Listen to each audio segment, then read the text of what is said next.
Buongiorno da Sicilia 24, le principali notizie. Strage di braccianti a Carlentini, nello scontro frontale tra un furgoncino e un camion, 3 morti e 7 feriti, alcuni gravi. A Adrano le 3 vittime che tornavano dalle serre. Sanità, all'Aspo di Trapani arrivano gli ispettori del Ministero per scoprire le cause, le responsabilità sui ritardi degli esami istologici, 3.300 quelli in giacenza, a rischio il direttore generale Croce. Operazione della Guardia di Finanza contro il narcotraffico al porto di Catania, 6 le misure cautelari e sequestrati denaro e beni per 7,7 milioni di euro. Sgominata piazza di spaccio nel catanese, anche 2 minorenni tra i 10 arrestati che operavano tra Giarre, Mascali e Riposto. Rischio prescrizione per i responsabili della truffa Spaccaossa. Dopo 7 anni il processo è ancora in corso, la storia ha dato spunto a un film. Torna l'anarchia alla Scala dei Turchi, uno dei siti più straordinari della Sicilia, preso d'assalto dai turisti. Mare Amico chiede interventi urgenti. Calcio, manca l'ufficialità, ma l'era di Dionisi sulla panchina del Palermo è finita. Nelle prossime ore il City Group annuncerà il nome del nuovo allenatore del rosanero. Il Catania vince il derby, avanza in classifica, il Messina resta ultimo, mentre il Trapani è in piena crisi.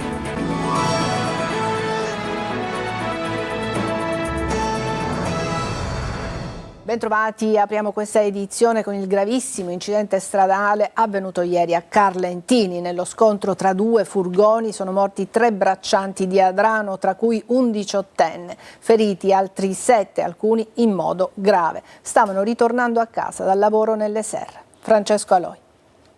Rosario Lucchese, 18 anni, Salvatore Lanza, 54, Salvatore Pellegriti, 56, tutti e 3 di Adrano. Sono le vittime dell'incidente stradale sulla statale 194 vicino a Carlentini. Erano le 14 quando stavano tornando a casa da Francofonte, dove avevano raccolto le arance, ma il loro furgone diretto in autostrada si è scontrato con un camion che viaggiava nel senso opposto. Nel bilancio ci sono anche 7 feriti, 4 gravi, 6 erano sullo stesso furgoncino. Adesso si trovano in diversi ospedali, al Cannizzario e al San Marco di Catania, a Lentini e a Caltagirone. Secondo una prima ricostruzione sarebbe stato questo camion a prendere in pieno i braccianti, forse a causa dello scoppio di una gomma. Ad Adrano intanto fino al giorno dei funerali sarà lutto cittadino.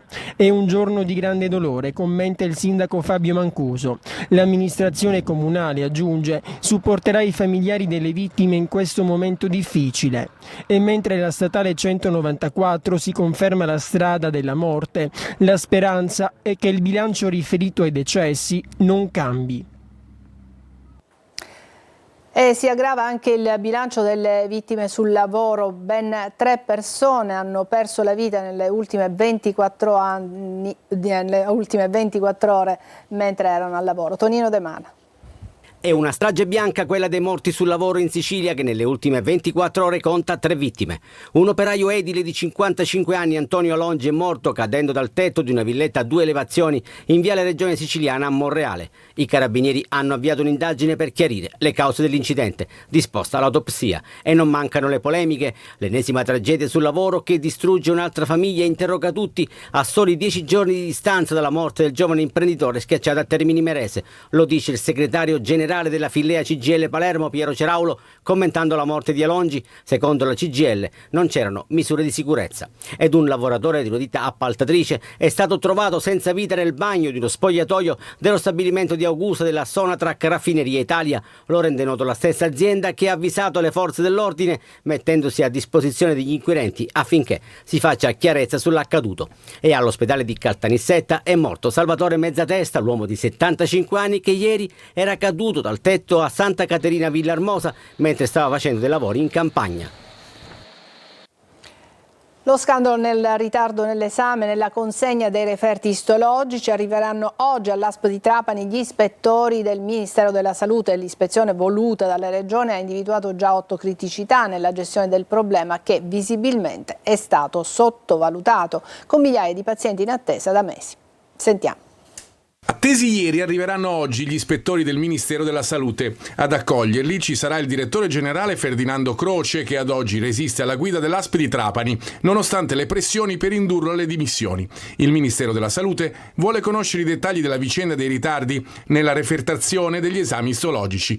Una prima ispezione sarà alla sede dell'azienda sanitaria provinciale, ma non è escluso che gli inviati del Ministero vadano al Vittorio Emanuele II di Castelvetrano e al Sant'Antonio Abate di Trapani. Le verifiche dell'assessorato regionale alla salute hanno già prodotto una prima relazione alla quale vengono elencate una serie di criticità gestionali, di verifica e di controllo definite particolarmente gravi e che deriverebbero dalla sottovalutazione del problema. 3.300 esami in giacenza con altrettanti pazienti in attesa di un referto da mesi, per alcuni dei quali si è poi scoperto un tumore. I dirigenti dell'assessorato hanno chiesto anche il numero di diagnosi firmate da ogni singolo medico e l'esito è stato sorprendente. Al di là delle carenze d'organico, infatti, dalla prima relazione è emerso che il numero di referti esitati nel trapanese nel biennio 2023-2024 ha oscillato tra i 500 e i 1.700, numeri notevolmente inferiori, si legge nella relazione, rispetto al target fissato. Un'organizzazione criminale radicata nel porto di Catania, capace di gestire importazioni di cocaina dal Sud America per centinaia di chilogrammi, è stata smantellata grazie a un'indagine condotta alla Guardia di Finanza di Catania sotto il coordinamento della Direzione Distrettuale Antimafia. 6 persone sono state arrestate con l'accusa di aver orchestrato un sistema di narcotraffico internazionale. Contestualmente è stato disposto il sequestro preventivo di beni e denaro per un valore complessivo di 7,7 milioni di euro, considerato il profitto illecito derivante dall'attività criminale. Spacciavano tra giarre riposto e mascali in provincia di Catania, 10 gli arrestati. Il gruppo utilizzava anche metodi violenti per avere il controllo assoluto del territorio. Sentiamo. L'hanno ribattezzato Operazione Caronte, dove ad essere trasportati non erano le anime dei morti, ma ingenti quantitativi di droga. Un'organizzata piazza di spaccio è stata smantellata dai carabinieri del Comando Provinciale di Catania, che hanno eseguito 10 ordinanze di misure cautelari nei confronti di altrettanti indagati, 8 maggiorenni e 2 minorenni, accusati di associazione finalizzata al traffico illecito di sostanze stupefacenti o psicotrope. Le indagini dei carabinieri di riposto sono scattate dopo la denuncia di un acquirente che aveva subito un pestaggio anche con l'uso di bastoni per un diverbio legato al luogo dove avrebbe dovuto parcheggiare la bicicletta mentre acquistava la droga. L'inchiesta avrebbe permesso di accertare che Ivan Privitera, sebbene fosse ai domiciliari, avrebbe organizzato un mercato della droga, ricevendo anche di notte degli acquirenti che compravano marijuana, cocaina, crack e hashish. Indicato come il capo del gruppo, Privitera sarebbe stato supportato da diversi familiari. Dalle indagini sarebbe emerso che gli indagati ricorrevano a condotte violente nei confronti di concorrenti che avevano deciso di intraprendere autonomamente l'attività di spaccio. Il volume d'affari dell'associazione, che operava tra giarre, riposto e mascali, è stato stimato in circa 500 euro al giorno per circa 15.000 euro mensili. Secondo l'accusa, anche 2 minorenni avrebbero avuto un ruolo nel supporto al gruppo per le operazioni di approvvigionamento della droga, venendo pagati anche 20 euro a singola consegna. Il GIP di Catania ha disposto il sequestro di 15.571 euro e di un'auto di grossa cilindrata. Rischia di andare in prescrizione il processo Spaccaossa, che fece luce su una mega truffa alle assicurazioni in cui, in cambio di soldi, persone poco abbienti si fingevano vittime di incidenti stradali, accettando di farsi spezzare le ossa da 2 bande criminali. Sentiamo.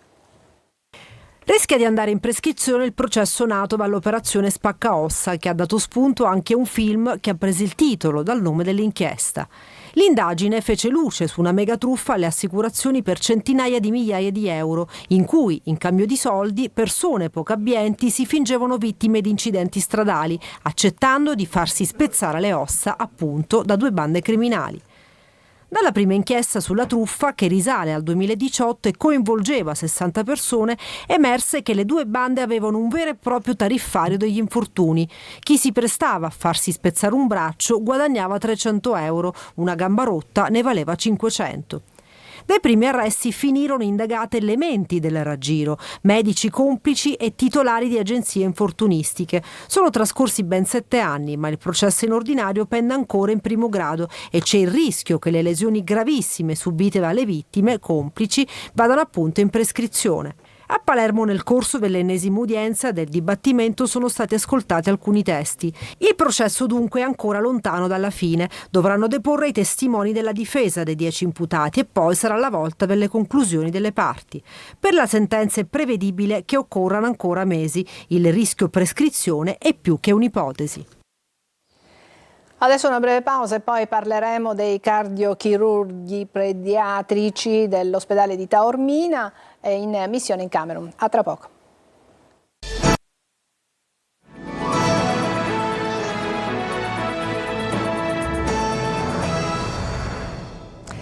Prima missione in Camerun per l'equipe del centro di cardiochirurgia pediatrica di Taormina, una ventina gli interventi programmati dal team di Sasha Gati nella settimana di permanenza in Africa.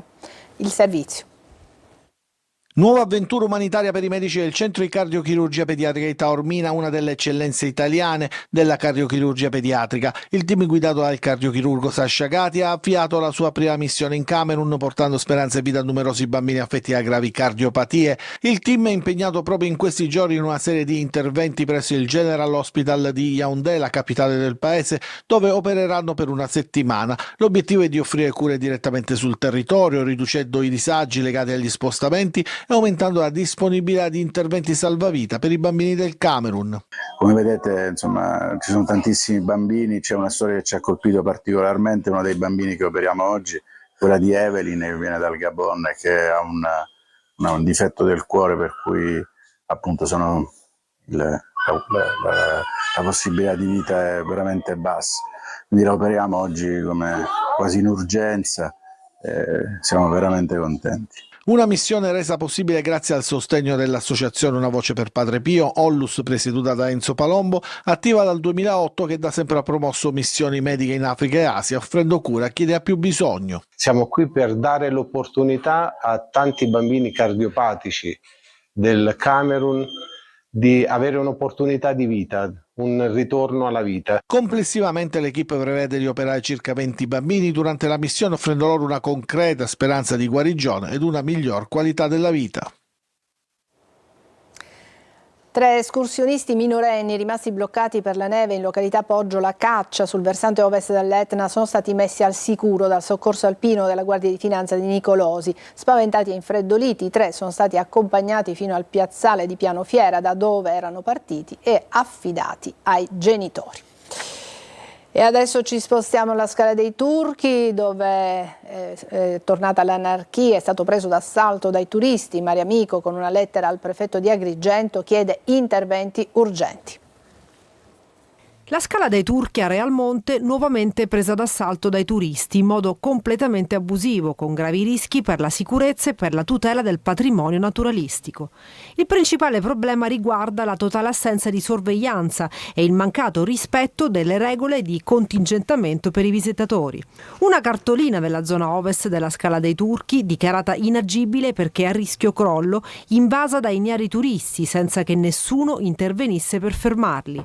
È l'ennesima denuncia dell'associazione Mare Amico, che identifica nel recente scioglimento del Consiglio Comunale di Realmonte e la sfiducia alla sindaca Sabrina Lattuca la causa degli effetti devastanti per uno dei luoghi più iconici della Sicilia, rimasto privo di attività di controllo e vigilanza.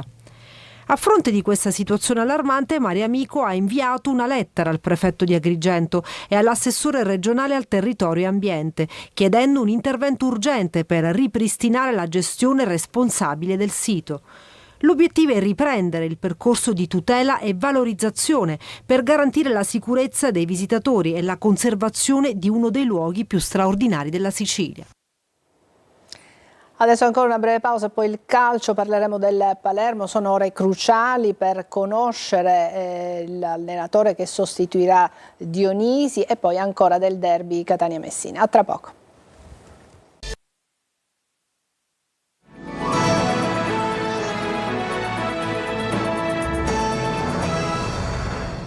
Eccoci al calcio, sono ore di riflessione in casa a Palermo sul futuro di Alessio Dionisi. Il tecnico è a un passo dall'esonero, tanti gli allenatori in lizza per sostituirlo. Marco Gullà.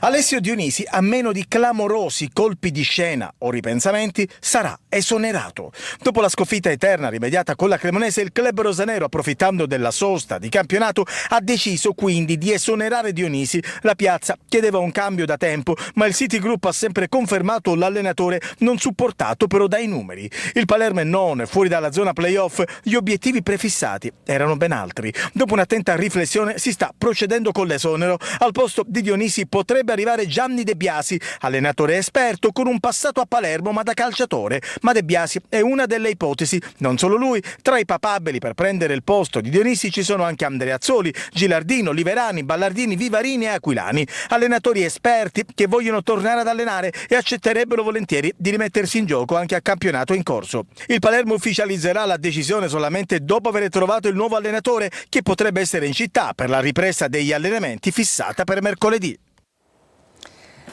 Il Catania vince il derby con il Messina e scala la classifica. Decisivo il gol di Lunetta, e le belle notizie non riguardano solo i 3 punti raccolti in una partita difficile. Marco Carli. Partire dai numeri non racconta tutto, ma aiuta. 2 vittorie di fila, 6 risultati utili consecutivi, miglior striscia finora raccolta in campionato, 3 successi nelle ultime 4 trasferte, 7° posto in classifica, 4 punti dal Crotone, 4º, prossimo avversario al Massimino. Il momento migliore del 2025 del Catania e forse della stagione corrisponde con un successo sofferto, difficile, spigoloso, ma importante. Decide Lunetta su bella azione d'angolo. Il numero 23 è l'emblema dei giocatori che si sono già riaffacciati o lo stanno facendo nel gruppo di Toscano. E questa è l'altra notizia. In fin dei conti anche qui si tratta di numeri, più scelte e anche qualche sorriso. In panchina giocatori che a prescindere se iniziano dall'inizio entrano a partita in corso, hanno qualità per tenere alto il livello del match, il livello di intensità, il livello di qualità. Il nostro obiettivo è questo, di portare tutti allo stesso livello, avere tutto l'organico e giocarci le nostre carte. Il Messina ha creato qualche grattacapo nel primo tempo, ha colpito una traversa nella ripresa con Tordini e ha costretto Dini, ancora decisivo, a parare su Costantino. Il Catania non è stato cinico, non è riuscito a chiuderla, ma intanto dalla panchina si alzavano fra gli altri Dal Monte e Di Tacchio. Tutti ingredienti di fiducia, come l'ennesima prestazione positiva di Quaini, che si conferma prezioso jolly e guarda così al futuro. Sicuramente le ultime 2 sono state 2 vittorie importanti, poi abbiamo recuperato giocatori, quindi nelle rotazioni è una cosa importante perché riesce a cambiare le partite e siamo contenti e dobbiamo continuare su questa scia. La crisi di Trapani e Messina, i Granata hanno perso la 4ª gara consecutiva, i giallorossi, se il campionato finisse adesso, andrebbero in retrocessione senza poter disputare nemmeno il play-out. Francesco Triolo.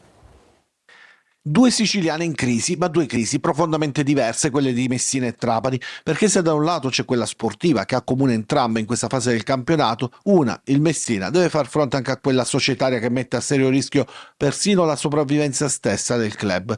La proprietà di AAD Invest è sparita, dissolta, gli unici spifferi arrivano dal comune di Messina, col sindaco che tenta di trovare una via d'uscita, prima con Antonini, adesso col gruppo americano che si è fatto avanti, già con 2 call dirette. Ma il tempo stringe ed aumenta il rischio di nuove penalizzazioni che possono gravare su una già critica situazione di classifica. Se dovesse terminare oggi il campionato, i giallorossi sarebbero retrocessi senza nemmeno passare dall'ancora dei play-out, visto che il vantaggio della Casertana è salito a 9 punti. Servirebbe un miracolo per una squadra alle prese con difficoltà quotidiane.